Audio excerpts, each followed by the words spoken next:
Hello students, today's topic is geometry. 10th class में geometry जो 6th chapter है NCERT book में वो ट्रायंगल्स है। लगभग 600 ईसा पूर्व यूनान के फेमस मैथमेटिशियन थैल्स ने सिमिलर ट्रायंगल पर काफी रिसर्च किए, डेवलप उन्होंने किया। सिमिलर ट्रायंगल्स पर उसका काफी महत्वपूर्ण विचार रहा। उन्होंने इस पर जो अपना विचार दिया, अपना उस पर जो इन्हें विकास किया, तो उसी सिमिलरिटी ऑफ ट्रायंगल्स या उसको हम कहें प्रोपोर्शनैलिटी, तो उसी को 10th क्लास के 6th चैप्टर एनसीईआरटी बुक में है। मैं आज उसी टॉपिक पर बता रहा हूं, तो उससे रिलेटेड कुछ ये रिकॉल में कर रहा हूं। इससे जो उससे रिलेटेड जो टर्म आएगा, तो पहले shape, size, similar figures, congruent figures और सिमिलर का कुछ एग्जांपल्स है, कॉन्ग्रुएंस का कुछ एग्जांपल्स है, और जो टर्म उससे रिलेटेड है मैं साथ साथ करवाऊंगा। लेकिन पहले इसे कुछ इसके बारे में बता दूं कि शेप जो होता है, इन्हें जानने की जरूरत है कि शेप और साइज इस दोनों में क्या डिफरेंस है। अब देखिए, एक ही वस्तु की साइज अलग अलग अगर कर दें और वस्तु सेम है, तो उसको जैसे यहाँ इससे भी बेस्ट एग्जांपल यहाँ है। ये क्या है? सर्किल है, ठीक है। ये क्या है? सर्किल है। ये क्या है? सर्किल है। ये तीनों तो सर्किल से है। तो जब सर्किल है तो शेप सेम है। ये सब तीनों का शेप जो है, एक नंबर में लिखे शेप तीनों का सेम है, लेकिन साइज सेम नहीं है। ये छोटा है, वो बड़ा है, वो उससे भी बड़ा है। तो साइज जो है सो अलग अलग है। तो शेप और साइज दोनों अलग अलग चीज है। तो यहाँ पर मैंने ये लिखा है शेप और साइज, जो बातें समझ में आ गई होगी। अब बात है सिमिलर की। तो सिमिलर होने के लिए उसकी शेप की जरूरत है। साइज कोई मायने नहीं रखता, हो भी सकता है, नहीं भी हो गया तो और अच्छी बात। ये सभी सिमिलर है, सदृश एक जैसा है।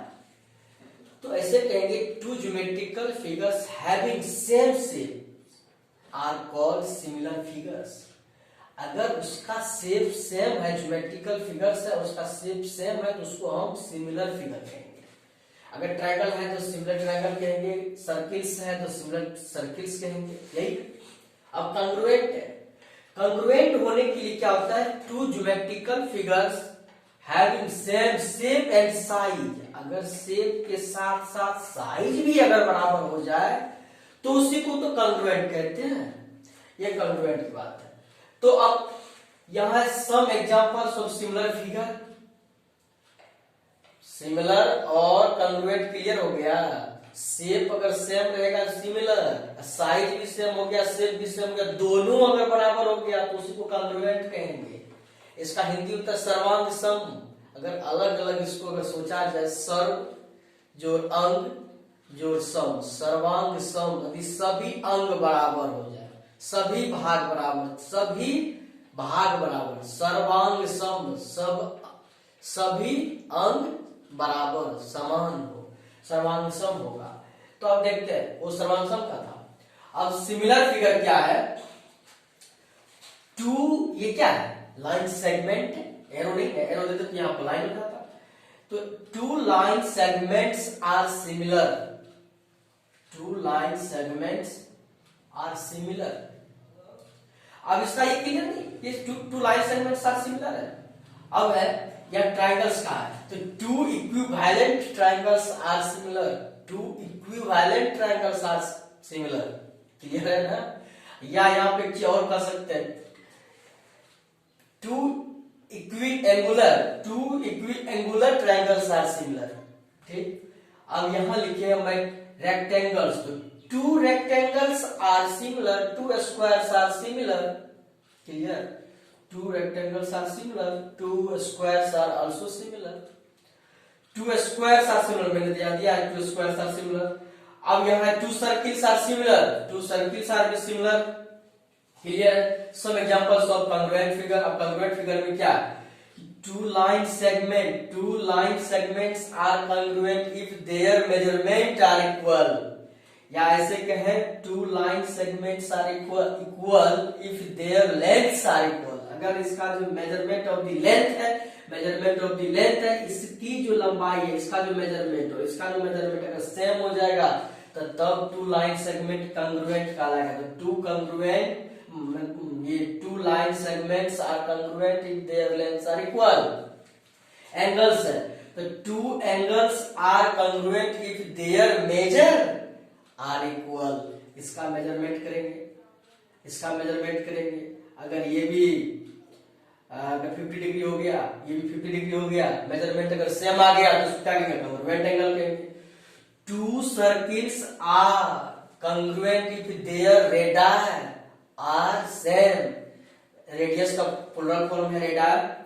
तो अगर इसका रेडियस और इसका रेडियस सेम हो, measurement of the radius of this circle, the measurement of the radius of this circle are same. अगर इसका और इसका दोनों का रेडियस सेम हो जाए तो दोनों सर्किल कॉन्ग्रुएंट होगा. मैंने यहाँ भी बनाया सिमिलर है, तो यहाँ पर जरूरी नहीं है कि दोनों का रेडियस सेम हो, बड़ा छोटा हो सकता है उस टाइप से, लेकिन यहाँ पर नेसेसरी है कि रेडियस सेम होगा तो अभी साइज सेम होगा. तो शेप एंड साइज दोनों इसमें जो कॉन्ग्रुएंट में शेप एंड साइज दोनों बराबर होना चाहिए, इक्वल होना चाहिए. ये ट्रायंगल्स है, ये ट्रायंगल में एस लगा दिया, प्लुरल हो गया. इन ट्रायंगल्स में जो कॉन्ग्रुएंसी रूल है ना, congruency rule, S A S है, ए एस ए है, ए एस है, यहाँ पर नहीं होगा, एस एस एस है, आर एच एस है, ये सब कॉन्ग्रुएंसी रूल है, तो ये सब होगा कॉन्ग्रुएंट होगा. ठीक है. अब करस्पॉन्डिंग एंगल्स, करस्पॉन्डिंग साइड, ये क्या होता है? तो मैं पहले से बता दूं, कॉन्ग्रुएंट, करस्पॉन्डिंग एंगल्स और करस्पॉन्डिंग साइड, इसमें पहले कुछ सिमिलर फिगर है, कुछ कॉन्ग्रुएंट फिगर है, इसे देख लेने की जरूरत है. देख लिया ना. अब ये हमने यहाँ पर जो है सो ट्रायंगल्स का फिगर नहीं बनाया, फिगर बना लो. प्रीवियस क्लासेस में कॉन्ग्रुएंसी रूल तुम पढ़े हो, मैंने बताया है. तो ऐसे एस वाला टू ट्रायंगल्स बना लो, उसमें साइड एंगल साइड जो है मेंशन कर दो, फिर एंगल साइड एंगल मेंशन करो, एंगल ये कर लो, और उसके बाद फिर हम इसका ये दिखाते हैं. पहले इसको लिखो. अब लिख लेने के बाद इस फिगर को देखो. हमने suppose triangle ABC is congruent triangle DEF. ये ट्रायंगल इस ट्रायंगल के कॉन्ग्रुएंट है. तब क्या है, जब कॉन्ग्रुएंट होता है तब इस चीज को देखना जरूरी है कि ए बी सी और डी एफ ये इसके में कॉन्ग्रुएंट है. तो हमेशा याद रखना है, इसका शुरू वाला करस्पॉन्डिंग होगा, इसका बीच वाला करस्पॉन्डिंग होगा, इसका लास्ट वाला करस्पॉन्डिंग होगा. अब साइड और एंगल दो ही की तो बात है, दो ही बात है ना. यहां हमने कॉन्ग्रुएंट लिया है, तो एक बात है यहाँ पर, और यहाँ देना ए का कौन होगा? डी. तो ये एंगल जितना होगा उतना ही ये एंगल होगा, क्योंकि करस्पॉन्डिंग है. मैंने क्या कहा था, शुरू वाला इसका पूरा होगा, और जितना एंगल ये होगा उतना एंगल इसका ई होगा. तो ये एंगल का जितना मेजरमेंट होगा वही मेजरमेंट न इसका होगा, और सी वाला का जितना. इसीलिए मैंने यहाँ ट्रिपल दे दिया है, इसीलिए ट्रिपल दिया है कि ताकि क्लियर हो सके इसका ये करस्पॉन्डिंग है. अब जब यहाँ से शुरू वाला ए बी लेंगे तो इसका भी शुरू वाला ए बी डी लेंगे. तो ए बी इस साइड का करस्पॉन्डिंग ये साइड होगा. अब बीसी का यहां से इसको अगर लेंगे बीसी, तो इसको लेंगे ई एफ. तो ई एफ बीसी ले रहे हैं ना, ये बीसी ले रहे हैं, तो इसका भी क्या लेंगे? ई एफ लेंगे. इस साइड का करस्पॉन्डिंग साइड ये होगा, और इसका एसी लेते हैं, शुरू और लास्ट, पिछला को छोड़ते हैं, इसका भी शुरू लास्ट लेंगे तो एसी है, एसी का हो जाएगा डीएफ। तो एसी इसका जो करस्पॉन्डिंग होगा वह डीएफ होगा। क्लियर है? अब नाम जो लिखते हैं कभी कभी वहां पर कोई मिस्टेक करता है, तो चलिए उसको हम पहले यहाँ पर कुछ सुधार कर दें।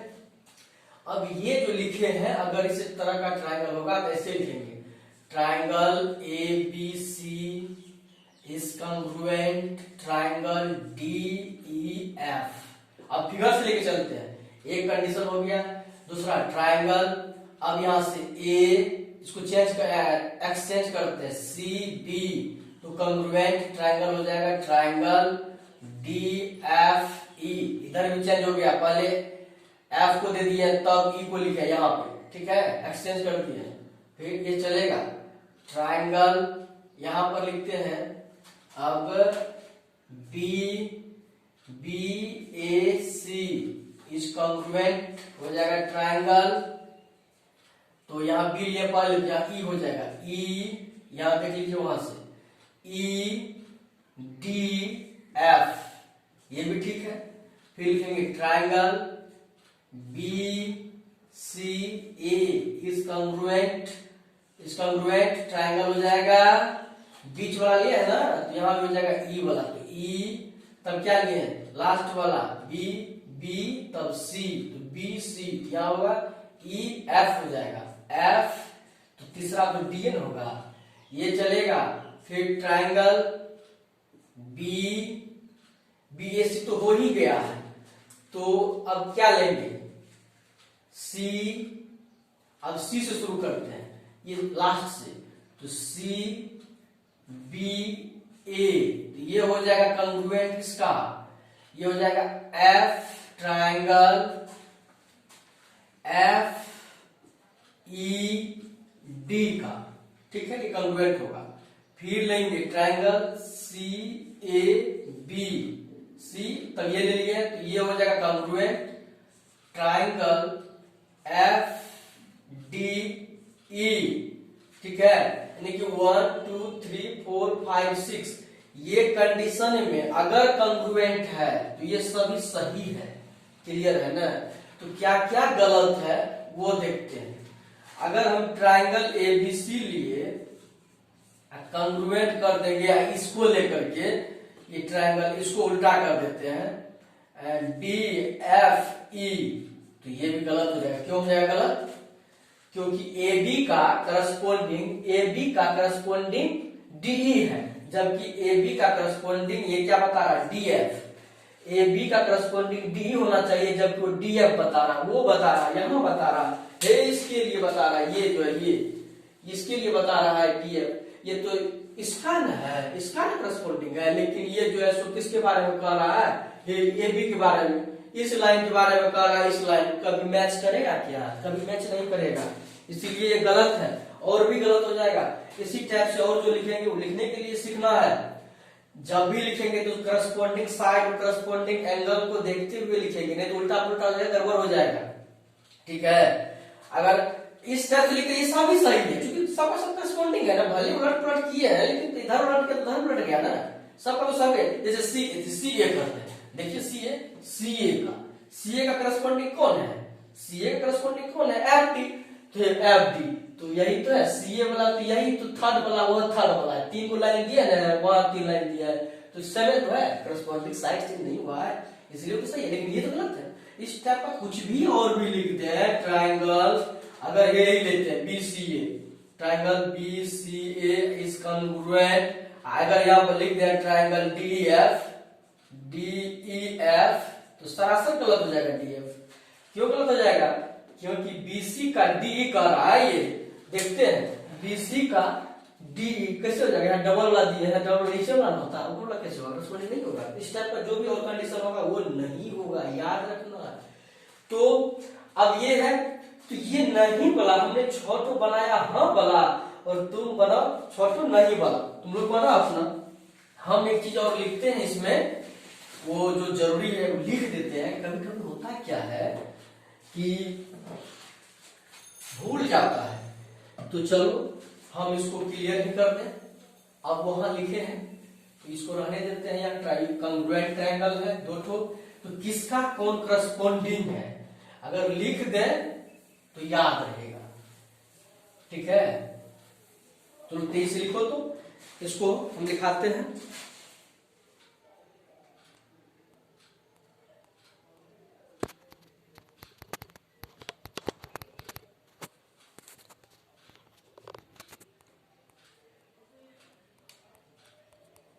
अब देखो यहां पर हम अगर टू ट्रायंगल से बात, ठीक है, टू ट्रायंगल से लिए, अब इसमें साइड का यदि ले, पहले एंगल से लेते हैं, एंगल ए ले लिए या एरो मार देते हैं, ये करस्पॉन्डिंग के लिए,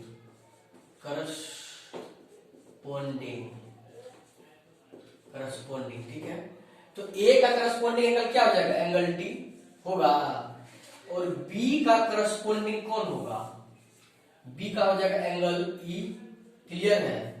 एंगल सी का करस्पॉन्डिंग क्या हो जाएगा, एंगल सी का एंगल एफ। अब आगे जो करस्पॉन्डिंग साइड है और करस्पॉन्डिंग वर्टेक्स है, ये लिखो तो तुम लोग,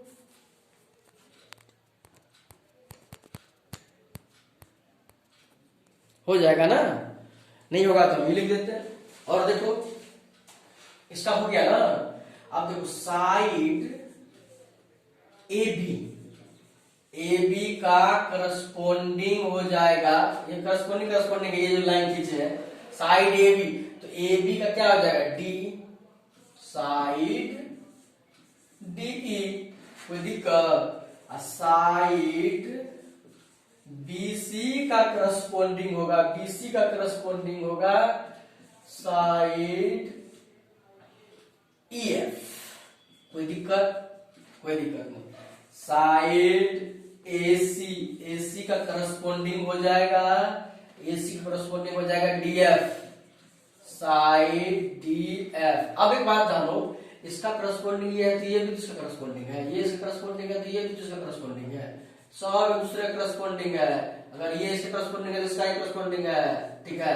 अब साइड अब वर्टेक्स का देख लो, वर्टेक्स ए, इसका करस्पॉन्डिंग कौन होगा, वर्टेक्स ए का, वर्टेक्स डी हो जाएगा, वर्टेक्स डी। वर्टेक्स भट लीजिए, वर्टेक्स बी का, इसका कौन होगा, बी का कौन होगा, ई हो जाएगा। और सी का करस्पॉन्डिंग कौन होगा, इसका हो जाएगा, सी का एफ हो जाएगा, क्लियर है। अब देखो इसका होगा तो इसका भी होगा, इधर का भी तो हो जाएगा।